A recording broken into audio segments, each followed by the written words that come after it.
Assalamualaikum warahmatullahi wabarakatuh. Kita akan lanjutkan kuliah teknik reaktor kita. Hari ini kita akan masuk ke materi baru, yaitu tentang reaksi kompleks dalam reaktor fasa tunggal ideal. Jadi reaksi kompleks itu apa saja? Ada reaksi paralel, kemudian reaksi konsekutif atau reaksi seri, dan berbagai reaksi lainnya yang tidak searah, yang tidak hanya satu reaktan dan satu produk. Nah, pada reaksi kompleks ini terdapat sedikit perbedaan dalam perhitungannya dibandingkan dengan reaksi sederhana. Kenapa? Karena di sini produk yang dihasilkan lebih dari satu. Karena itu perlu diciptakan kondisi operasi supaya dapat dicapai selektivitas tinggi terhadap produk yang kita inginkan, atau distribusi produknya dapat optimal. Jadi secara umum, kinetika reaksi dari berbagai reaksi yang mungkin terjadi harus ditinjau. Tentunya faktor ukuran dan jenis reaktor juga berpengaruh terhadap distribusi produk yang dihasilkan. Tadi sudah disebutkan ya, reaksi kompleks itu ada reaksi paralel, reaksi berurutan, ataupun kombinasi antara reaksi paralel dan reaksi berurutan atau seri. Dalam pertemuan ini kita bahas detail dulu tentang reaksi paralel ya. Pertemuan selanjutnya kita fokus ke reaksi konsekutif atau berurutan dan kombinasi. Kita lihat contoh reaksi paralel ini seperti ini. Jadi A, dia bisa menjadi produk R, bisa juga jadi produk S. Masing-masing reaksi punya nilai konstanta laju reaksi sendiri, ada K1 dan K2. Kemudian kita bisa tuliskan persamaan laju reaksinya. Laju reaksi untuk R dan laju reaksi untuk S. Dituliskannya KCA pangkat A1 dan K2CA pangkat A2. Nah, lajunya bisa kita bandingkan. Laju pembentukan R terhadap laju pembentukan S, atau DCR per DCS sama dengan K1 per K2 dikalikan CA pangkatnya A1 min A2. Nah, nilai perbandingan ini yang kita atur sedemikian rupa untuk menentukan distribusi produk dalam sistem. Sehingga secara linear bisa kita lihat ya, laju pembentukan R terhadap laju pembentukan S ditentukan oleh perbandingan K1 dan K2-nya. K1 K2 masih ingat dipengaruhinya oleh temperatur atau suhu reaksi. Nah, di sini juga nilai perbandingan ini dipengaruhi juga oleh konsentrasi CA ya, karena pangkatnya ini berpengaruh. Oke, sampai sini dulu. Tadi kan perbandingan R dan S itu bisa kita tulis dalam bentuk R per R dan terhadap R per S.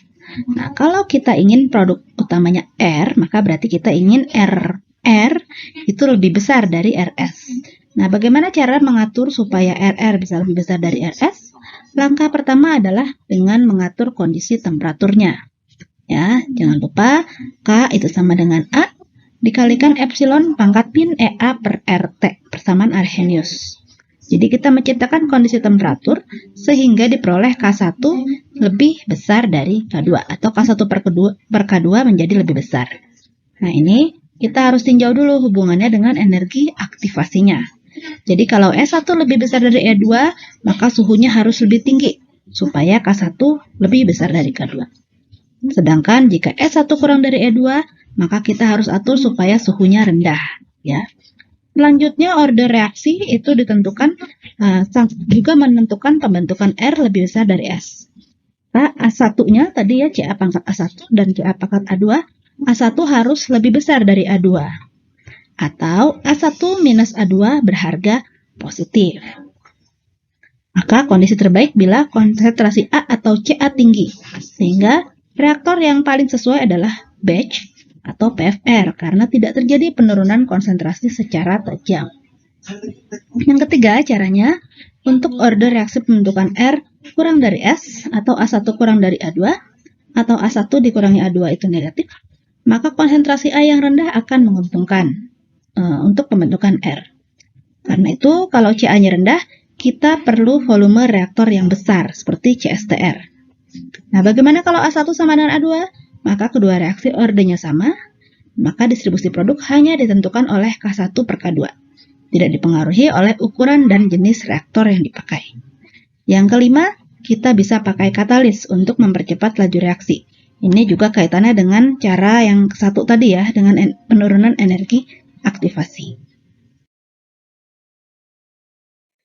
Nah, langkah-langkah yang sudah kita bahas dalam slide sebelumnya ini dituliskan dalam bentuk teorema seperti ini, ada di buku Levenspiel. Untuk reaksi paralel, nilai konsentrasi reaktan menjadi kunci untuk mengontrol atau mengendalikan distribusi produk. Ketika konsentrasi reaktannya tinggi, maka reaksi akan mengarah ke reaksi yang ordenya lebih besar. Sedangkan apabila konsentrasi reaktannya rendah, maka reaksi akan lebih mengarah ke reaksi yang ordenya lebih rendah. Apabila order reaksinya sama, maka konsentrasi tidak ada pengaruh terhadap distribusi produk ataupun laju reaksi.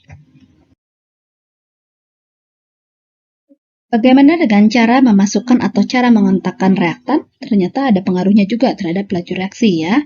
Ini adalah ilustrasi bagaimana cara mengontakkan reaktan apabila ada kombinasi ya, Ca atau Cb-nya ini tinggi atau rendah.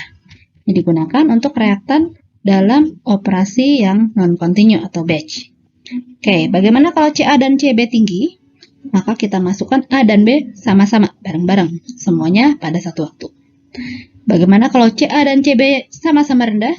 Nah, kita tambahkan A dan B ini pelan-pelan, supaya level atau ketinggian cairan di dalam reaktor kita meningkat. Bagaimana kalau Ca tinggi dan Cb rendah?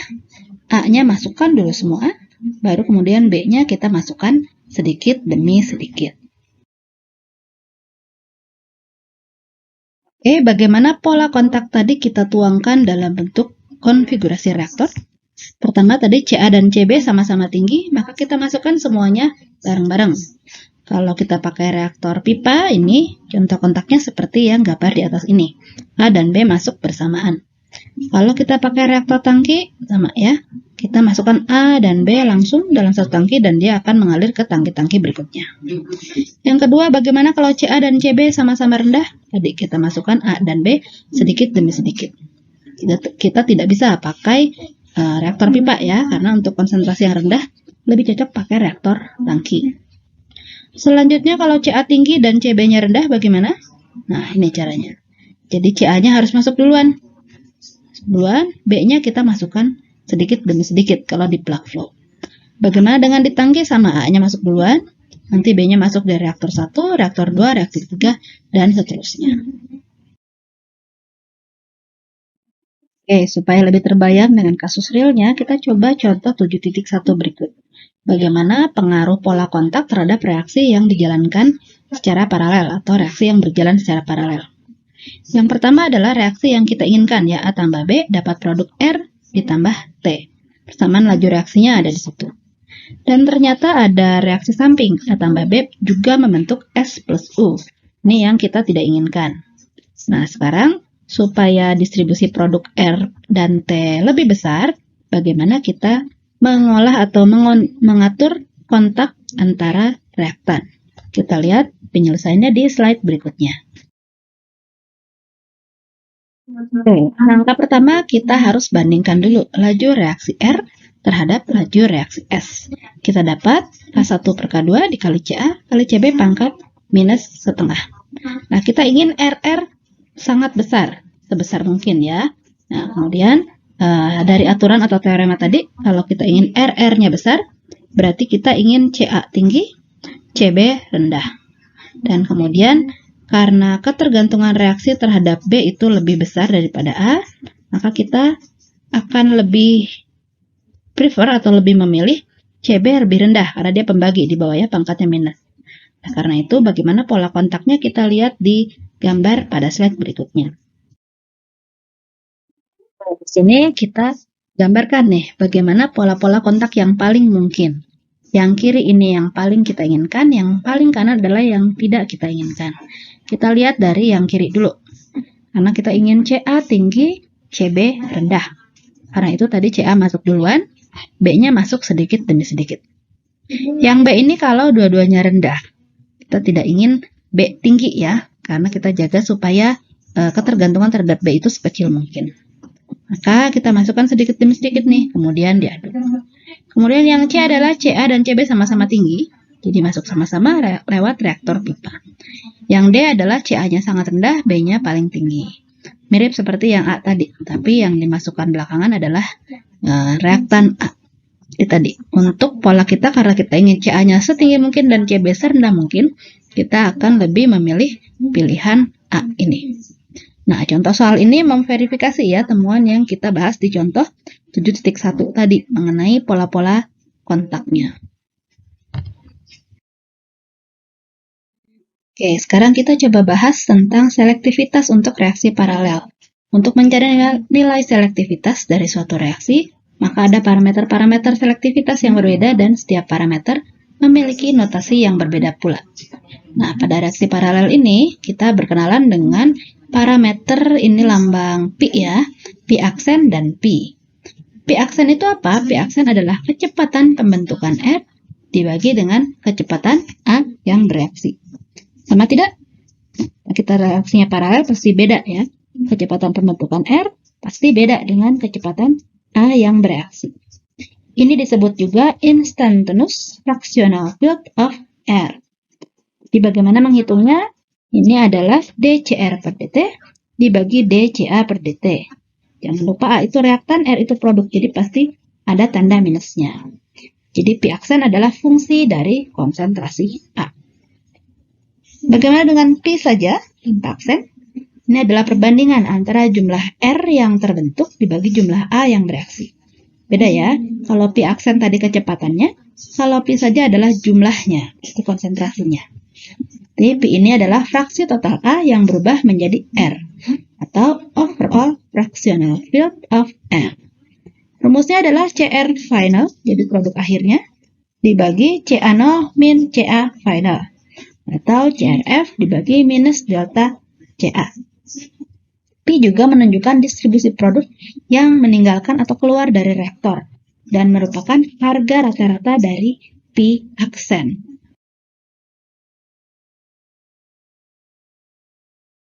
Bagaimana jika reaksi paralel ini akan kita jalankan pada reaktor batch atau PFR? Jadi kita perhatikan bahwa yield atau fractional yield itu yang akan kita kejar. Nah, untuk jenis reaktor ini, CA akan berubah tahap demi tahap di sepanjang reaktor. Nah, karena itu persamaan umumnya kita ubah sedikit ya untuk PFR. Pi untuk P itu minus 1 per CA0 min CAF integral CAF CA0 sampai CAF pi dCA. Atau sama dengan 1 per delta CA kali integral CA0 sampai CAF pi dCA. Tampak rumit ya, tapi nanti ketika sudah mulai dipakai di kasus nyata, tidak akan terlalu rumit sebenarnya. Bagaimana dengan reaksi paralel yang dijalankan dalam reaktor tangki? Untuk reaktor tangki atau mixed flow atau CSTR, komposisi CA final di seluruh titik akan sama. Nah, karena itu nilai Pi-nya akan konstan di seluruh bagian reaktor. Nah, karena itu nilai PM atau Pi untuk MFR itu akan sama dengan Pi yang kita hitung pada nilai CAF. Oke, bagaimana kalau reaktor tangkinya dipasang seri? Jadi apabila ada N buah reaktor tangki dipasang secara seri dan konsentrasi A-nya adalah CA1, CA2, dan seterusnya sampai CAN, maka nilai Pi-nya bisa kita hitung dengan cara menjumlahkan semua Pi di setiap vessel atau di setiap reaktor, kemudian membaginya dengan jumlah yang bereaksi pada setiap vessel. Atau bisa ditulis seperti rumus ini.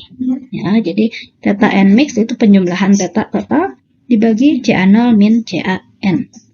Kemudian bagaimana dengan nilai R-nya, R yang terbentuk, kita bisa hitung konsentrasi R final atau di akhir, itu adalah sama dengan theta dikali CA0 dikurangi CAF. Berapa jumlah R yang terbentuk untuk jenis reaktor yang berbeda? Yang pertama adalah untuk reaktor plug flow. Kita lihat ya, sumbu X-nya adalah delta CA-nya, sumbu Y-nya adalah nilai Pi-nya. Nah, untuk plug flow tadi rumusnya kita integralkan. Jadi, jumlah R yang terbentuk adalah luas area di bawah kurva reaksi ini. Nah, jadi integral ya dari CA0 sampai CAF. Untuk mixed flow, dia adalah delta-nya dikalikan Pi tadi. Jadi, hanya luas area kotak ini. Jadi jelas untuk mixed flow kita dapat R-nya akan lebih sedikit. Tapi ketika mix flow-nya kita susun seri, maka jumlah R yang terbentuk akan mendekati R yang direaksikan menggunakan reaktor plug flow ini. Tadi sudah disinggung sedikit tentang selektivitas. Bagaimana kita menghitung selektivitas? Selektivitas adalah mol dari produk yang kita inginkan dibagi mol dari produk yang tidak kita inginkan. Oke, kita coba contoh soal berikut ini ya. Ini reaksinya A plus B menjadi R dan menjadi S. Yang kita inginkan adalah produk R-nya. Ya, persamaan reaksinya ada di sini, DCR per DT dan DCS per DT.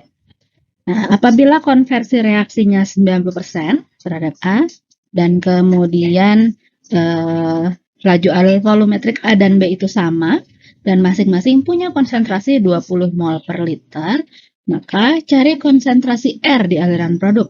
Apabila kita pakai reaktor plug flow, pakai reaktor mix flow, dan cari konfigurasi yang tadi kita sudah bahas sebelumnya di contoh 71 ya. Oke, penyelesaiannya kita lihat di slide berikutnya. Oke, bagaimana cara mengerjakannya? Nah, untuk kasus ini sudah digambarkan di dalam buku Lebenspiel ya, bahwa umpannya itu 20 mol per liter, CA0-nya dan CB0-nya juga 20 mol per liter. Ketika digabungkan, nih cara mengerjakannya. Volume totalnya jadi 2 liter, maka di dalam reaktor konsentrasi awalnya adalah CA0 sama dengan CB0 yaitu 20 dibagi 2 liter, jadi 10 mol per liter ya. Dapat dari mana ini 10? Kemudian dapat dari mana 1 dan 9? Penjelasannya di sini saya tuliskan. CA final adalah CA0 kali 1 min X. CA0-nya tadi 10 dikalikan 10%, jadi 1. Dan produknya CR dan CS total ini akan sama dengan CA0 kali X ya. Berarti 10 dikali 90% yaitu 9. Itu dari mana dapat angka 1, 9, dan 10 di sini. Kemudian rumus umumnya ini ada di persamaan 9. Bentuknya seperti ini ya. Min 1 per CA0 min CAF integral pi DCA. Nah, dari sini kita dapat persamaannya menjadi seperti ini. Nah, kita teruskan. Untuk mempermudah proses integrasi, kita asumsikan CA pangkat 0,5 itu X. Berarti kan CA-nya adalah bentuk kuadrat dari sini ya, sama dengan X kuadrat. DCA itu berarti turunan pertama dari X kuadrat ini. DCA menjadi 2X dx. Nah, oleh karena itu persamaan di atas tadi kita ganti CA-nya menjadi X. Sehingga persamaannya dapat disederhanakan seperti ini. Kemudian kita masukkan data yang diketahui hingga diperoleh nilai pi-nya adalah 0,32. Nah, sudah tahu pi, kita tinggal hitung bagaimana jumlah R dan F-nya. Dan S-nya, maaf. Tadi kan totalnya 9. Maka CR itu berarti tinggal 9 dikalikan pi-nya kali 0,32. Dapat 2,86 mol per liter. CS-nya bagaimana? CS-nya tinggal 9 dikalikan 1 minus pi. Sama dengan 6,14. Gitu cara mengerjakannya. Ternyata mudah kan ya? Meskipun tadi persamaannya tampak jelimet di depan. Oke, bagaimana kalau di CSTR atau mix flow atau MFR ini? Polanya digambarkan dulu. Sama seperti tadi ya untuk di reaktor tangki. Ini cara menentukan nilai 10, 1, dan 9-nya juga sama dengan yang PFR tadi. Nah, kita tinggal masukkan persamaannya. Jangan lupa untuk CSTR, maka konsentrasi A dan B akan sama. Ya, dia langsung 10 langsung turun. Tadi sisanya CA dan CB-nya adalah 1 ini. Nah, jadi kita tinggal masukkan nilai pi untuk mix flow itu sama dengan pi di bagian keluaran sama dengan 1 per 1 plus CA pangkat 0,5. CA-nya berapa? CA-nya ya 1 tadi ya, 10 dikali 1 min 90%. 1 dibagi 1 plus 1 dapatnya setengah berarti pi-nya. Dari situ kita bisa hitung. CR-nya berarti 9 kali setengah adalah 4,5 mol per liter. CS-nya akan sama juga 4,5 mol per liter. Jadi tadi terlihat ya, CR di sini lebih besar atau lebih kecil dibandingkan dengan CR di plug flow. Silakan cek kembali. Oke, untuk yang C ini kita cari optimumnya. Jadi A-nya dimasukkan seakan-akan menggunakan reaktor plug flow, sedangkan B-nya seperti reaktor mix flow. Jadi kita asumsikan bahwa B-nya dimasukkannya sedikit-sedikit. hingga mendapat CB akhirnya 1 mol per liter ya, sepanjang reaktor ini. Nah, kemudian untuk perubahan CA-nya, karena CB0-nya 1, nanti maka CA0 sisanya ya 19-nya. Karena itu CR dan CS-nya akan 9. Tadi ini sama, menghitungnya seperti yang A dan B. Kemudian kita masukkan ke persamaan ini, Pi R per A. Nah, sehingga diperoleh Pi-nya itu adalah 0,87. Dari sini kita hitung CR-nya 9 kali 0,87 dan CS-nya 9 dikali 1 min 0,87. Ya, terlihat ya, menggunakan kombinasi seperti ini ternyata kita dapat CR yang lebih tinggi dibandingkan mix flow saja dan dibandingkan dengan plug flow saja.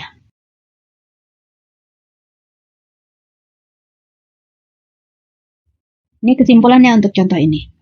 Jadi untuk plug flow, ternyata Pi-nya 0,32, CR-nya dapat 2,86. Mix flow Pi-nya 0,5, CR-nya 4,5 mol per liter. Dan paling optimum kita bisa dapat Pi-nya 0,87 dan dapat CR-nya 7,85 mol per liter. Hasil ini bisa Anda bandingkan juga dengan contoh 71 ya. Ini hitungan kuantitatif dari penjelasan di contoh 7.1. Oke, kita lihat contoh berikutnya ya. Ini sedikit lebih rumit dibandingkan contoh-contoh sebelumnya. Jadi seringkali reaksi yang kita inginkan itu ditemani, ya dia bawa teman banyak nih, tapi reaksi-reaksinya menghasilkan produk yang tidak kita inginkan. Jadi bagaimana kita mengatur konfigurasi reaktor supaya reaksinya mengarah ke produk yang kita inginkan. Oke, untuk contoh kasus ini, ada reaksi dekomposisi A, tapi ternyata A-nya ini bisa terdekomposisi jadi R, jadi S, dan jadi T, CA0-nya 2. Nah, kalau produk yang kita inginkan adalah S, berapa maksimum S yang bisa kita harapkan dengan menggunakan reaktor mixed flow, plug flow, dan yang C-nya silakan pilih konfigurasi mana. Apabila A yang belum bereaksi, bisa dipisahkan dari produk dan dikembalikan ke feed. Yaitu pada saat CA0 sama dengan 2. Jadi ini ada recycle-nya juga. Kita lihat cara penyelesaiannya. Bagaimana menyelesaikannya? Yang pertama, apabila kita menginginkan S sebagai produk yang kita inginkan, maka kita lihat fraksionalnya atau P. P punya S terhadap total A yang bereaksi. Sehingga untuk produk S-nya itu DCS, total A yang bereaksi dia jadi R, jadi S, dan jadi T. Jadi DCR, DCS, DCT. Dari sini kita tinggal masukkan persamaan laju reaksinya. Tadi CS 2CA, CR-nya 1, 2CA tambah CA kuadrat. Atau disederhanakan menjadi 2C per 1 plus CA kuadrat. Nah, kemudian kita bisa plot. Dan supaya kita dapat nilai maksimumnya, maka kita harus buat turunan pertamanya sama dengan 0. Jadi kita buat turunan dulu dari persamaan ini. dP per dCA sama dengan D per dCA dari 2C per 1 plus CA kuadrat sama dengan 0. Ini kalian coba selesaikan ya. Jadi nilai 0-nya diperoleh saat Pi dan CA berapa. Ini boleh pakai MATLAB, boleh pakai apa silakan. Sehingga dapat diperoleh Pi-nya 0,5 pada saat CA-nya sama dengan 1. Nanti kita lihat bentuk kurvanya seperti apa. Nah, ini kita lihat dulu bentuk kurvanya ya. Nanti kita bahas satu persatu untuk setiap jenis reaktor. Ini kurvanya dari persamaan laju reaksi tadi. Untuk MFR, adalah luas ya, luas kotak ini. PFR adalah luasnya integrasi. Nah, nanti kita cari operasi yang bisa menghasilkan nilai Pi paling besar. Ya, oke, kita lihat lagi slide selanjutnya untuk penjelasan lebih detail.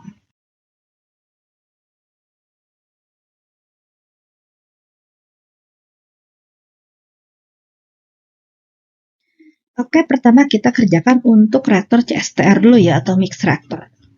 Jadi S paling banyak terbentuk ketika luas area ini akan maksimum ya. Jadi S akan terbentuk paling banyak ketika luas area ini maksimum. Luas area maksimum bagaimana mencarinya? Sama seperti di penjelasan tadi. Turunan pertamanya harus sama dengan 0. Jadi CSF-nya kita buat dulu jadi persamaan umum seperti ini. Turunan pertama dari persamaan ini harus sama dengan 0. Ya, bentuknya jadi seperti ini. Dan kalau kita selesaikan, silakan Anda pakai MATLAB atau pakai apapun, bisa dapat bahwa turunan ini sama dengan 0 ketika CSF-nya 2/3 dan CAF-nya 1/2. Ya, jadi kita punya nilai CSF untuk mixed reaktor. Oke, untuk PFR juga sama. S-nya maksimum ketika luas area di bawah kurva ini akan maksimum. Nah, maksimum terjadi apabila konversi A itu mencapai 100%. Ya, ketika dia konversi 100%, ini tadi semuanya berubah. A-nya habis. Nah, karena itu kita lihat persamaannya seperti ini ya. Nah, ada integralnya CSF sama dengan integral 2CA 1 plus CA kuadrat DCA. Silakan Anda selesaikan proses integrasinya, diperoleh CSF 0,867 ketika CAF 0. Nah, ini ketika A-nya terkonversi semuanya. Untuk soal yang ketiga itu kita boleh pakai reaktor apapun, tapi ada proses separasi untuk reaktan dan recycle untuk reaktan yang tidak terpakai. Jadi kita tidak boleh asumsinya seperti PFR tadi ya, terkonversi semua A-nya. Karena di sini ada proses recycle. Jadi tidak ada reaktan yang keluar dari sistem yang tidak terkonversi. Nah, oleh karena itu, bagaimana untuk menyelesaikannya? Nah, kita harus cari nilai Pi maksimumnya. Dalam kasus ini, Pi maksimum 0,5. Alurkan ke grafik, ternyata dapat CA-nya ketika 1. Oleh karena itu, kita harus pakai reaktor mixed flow atau CSTR yang beroperasi pada CA sama dengan 1. Sehingga akan ada A 50% yang membentuk produk S. A-nya nanti akan terus di-recycle. Seperti itu. Oke, jadi kesimpulannya ini ya, tadi jumlah mol A yang terbentuk terhadap, S yang terbentuk terhadap A yang diumpankan. Untuk MFR itu 0,33, PFR 0,43, dan MFR yang dilengkapi dengan separasi dan recycle itu 0,5.